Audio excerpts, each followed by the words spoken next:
Bari Broumand on the front row alongside Thomas Ronhaar, the championship up for grabs, and it will be, without a doubt, pedal to the metal, and it is go, go, go, go, go. Bari Broumand gets away well, so does Thomas Ronhaar.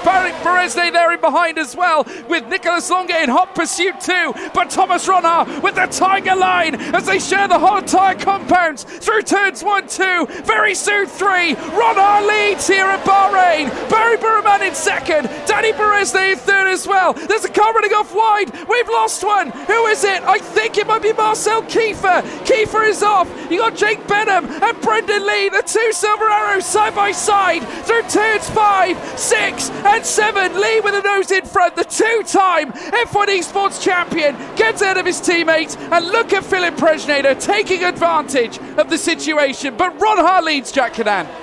Yeah, he absolutely nails the start. He knew he needed to nail it, and he did nail it, and got in front of Broumand in towards turn 1. Perez holding there in P3. Moment for Philip Presnader on the eggs of the left-hander, and he drops down behind Jake Benham in that ending. Has to secede the position. Wilson Hughes trying to come through on the same time as well. Not able to do that. But George, how about Lucas Blakely? 20th to 12th, and we're not even at the end of the first lap yet. So a good start was needed from Thomas Ronhaar, and he got one. Here comes Blakely again, though, down the inside. F1 Esports champion, lighting PSGL alight, here with P8 now, ahead of Philip Presnader. Where is this man getting it from? He is sensational, Lucas Blakely. He's taking numbers, taking names here, and we're only on lap 3 of 29 here at Bahrain. Ronhaar, another fastest lap of the race, up at the front of the field. Here comes Blakely now on those medium tyres, tucking into the up behind the rear end of the Mercedes, pulls alongside. Nothing Jake Benham can do about that, and it's P7 for the reigning champ. Lucas Blakely getting very close and personal with Brendan Lee. Two F1 Esports champions coming together here at PSGL. Certainly this time, though, Lucas Blakely won't leave anything undone here, without a shadow of a doubt. Inside line for the Scotsman as they headed towards turn 1. It's Blakely, the Blakely bomber. He's on top here in P6, ahead there of Brendan Lee. Two Mercedes dispatched, and Bari Broumand's got a problem. He's left the session. You are joking. Unbelievable. You are joking. He's ghosting, Jack. You are joking. He's ghosting. Look at this now, though. Lucas Blakely on a charge once again. Holds on to P5. Surely P4 would be a lovely number to add to his locker as well. Lap 8 of 29. Lucas Blakely, top 4. Incredible. 16 places since the start of this race. And now charging on Nicolas Longuet for a potential podium place as well. Who'd have thought this from the Scotsman, who has arrived here in his first league race at PSGL in such a long time, and has come back and cemented his place here in the top 4 as well on lap 8 of 29. Incredible stuff here. Welcome back, Lucas Blakely. Lucas Blakely once again primed and ready. Can he make yet another move, or is he going to stick in behind that of Nicolas Longuet? Be patient, wait for the pit stop phase, and then unleash on the second stint. Oh, a lock up there from Lucas Blakely, very nearly costing him massively. He very nearly went into the back of Nicolas Longuet and was very nearly overtaken by Otis Lawrence. A major moment heading through turn 1 that effectively very nearly pushes Blakely outside of DRS. As they now make their way down across the DRS line. Rear wing opens up now. Bari Broumand looking to make yet another overtake, this time though on Jake Benham as they head down through towards turn 1, getting ever closer to being in proximity to take the title. Needs to continue this upward curve, try and reclaim the positions that he's lost as the timer keeps ticking onwards. He knows that it's a race against time, a race against Thomas Ronhaar to decide who will win the title.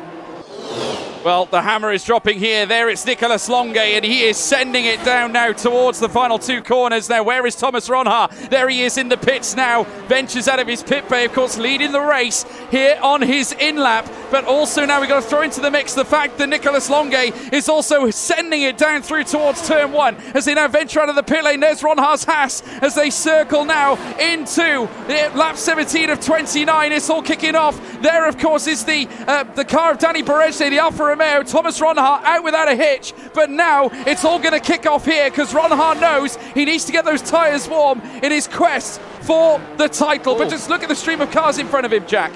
Perez let Longuet go. Let him straight through. No fight whatsoever. But that just shows you, George, Ronhaar was miles clear. So the overcut is certainly looks like it's stronger. And now Longuet has the potential of serving Bari Broumand a potential championship charge. We'll have to wait and see. And look who he's caught, Oh, George. interesting. Dylan Warren. He's putting the defence up. Remember what happened between these two last time. Dylan Warren running Ronhaar out of room. These two have history before, and Warren is getting in the way of Thomas Ronhaar for position. He's well within his right to, but he's backed him up right into the path of Nicholas Longuet behind, and that is exactly what he wants to see. Look at this, backing up the championship contender right here. There's nothing he can do. There's no way through. There's the switch back from Ronhaar. He gets himself through, but that's crucial time lost by Thomas Ronhaar. Dylan Warren putting up the defence, and would you expect now, still no pit stop from Bari Broumand yet. He's trying to go long here, but that is crucial time lost. Warren was not letting him through, and he's on the attack again. He does. He is on the attack again. Certainly, Jack. Now Dylan Warren with a great chance here. Side by side now in towards turn one. The Alfa Romeo putting the squeeze on the Haas. They're going together side by side. They squeeze onto the curb. Contact between the pair. Dylan Warren now looking to upset the chances for the Haas. Both powered by Ferrari in this, what certainly is an absolutely gargantuan affair. Contact through turn four. They come together again. Here comes Nicholas Longuet. 3 wide now. Heading through turns 5, 6 and 7. Bari Broumand, he doesn't know what's happening, but I tell you one thing, I tell you what, all of them are out and about to try and open up this championship charge. Oh, Ronhaar is having he's got a penalty. He's got a penalty. Ronhaar's got a 5-second penalty for gaining a place off the road. Now that will have to go to the stewards, but he's got a penalty. 5 seconds for Thomas Ronhaar.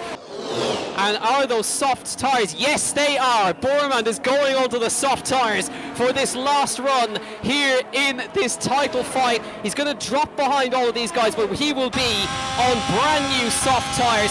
Settle in. There goes the big train of Longuet, Ronhaar and co. But Buruma is going to be in this fight on brand new softs in behind, trying to make a position. He's trying to come out just neck and neck with Jake Benham, of course, needs to keep that position and does do so. So now it's all on the line. Ronhaar and Longuet up the front, Buruma on fresh softs. There is just 8 more laps left in this season. Who's going to take it?